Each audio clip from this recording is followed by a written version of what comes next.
Alfajiri ya saa 11 ndipo maafisa wa polisi walifanya msako katika nyumba ya msemaji wa MRC Mohamed Rashid Mraja yaliyoko eneo la Majengo, Mombasa.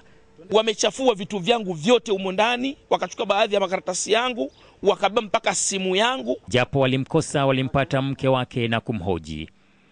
Kando na yeye, Mraja anasema wapo wanachama wengine wa MRC waliokamatwa na polisi juzi na jana katika maeneo ya Ukunda na Likoni. Na watu 4 ambao wameshikwa sehemu ya South Coast. Kuna 2 wameshikwa juzi Jumamosi sehemu ya Ukunda na wengine wakashikwa 2 katika sehemu ya Likoni. Wanalenga maofisa wa MRC, lakini kiukweli hawa nia yao ni kumshika yoyote wa MRC sasa hivi. Lakini nasema kwamba tutakaposhikwa si viongozi, kiukweli wanachama wetu hawatakubali. Dakika chache baada ya kuhutubia wanahabari, Mraja alidai maafisa wengine walizingira nyumba yake tayari kumshika. Ikambidi kumwita wakili wake aliyeandamana naye hadi katika makao makuu ya polisi Mombasa alikojisalimisha kuhojiwa. Huku serikali ikitoa ilani dhidi ya kauli mbiu ya Pwani si Kenya.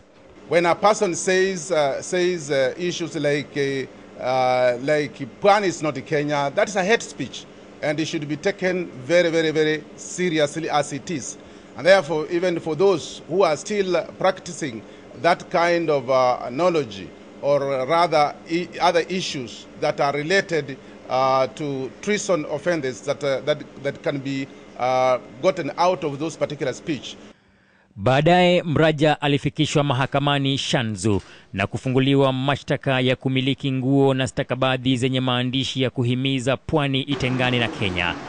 Aliachiliwa huru kwa dhamana ya shilingi milioni 2. We want to caution leaders also not to engage in hate speech or anything that can bring communities into collision with each other. We shall also be dealing with them very, very, very firmly.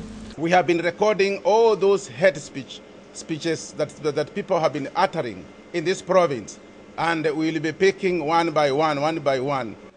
Hisia mbalimbali zimeibuka kufuatia ghasia ambazo zimeshuhudiwa katika maeneo mbalimbali ya nchi, hasa Pwani, Kisumu na Ukambani. Serikali sasa imeanzisha uchunguzi kabambe kubaini wafadhili haswa wa MRC na makundi mengine ni kina nani. Washukiwa wengine waliotiwa nguvuni jana na juzi na hapo awali pia walikuwa kizimbani katika mahakama ya Mombasa kufunguliwa kesi dhidi yao. John Juma, KTN, Mombasa.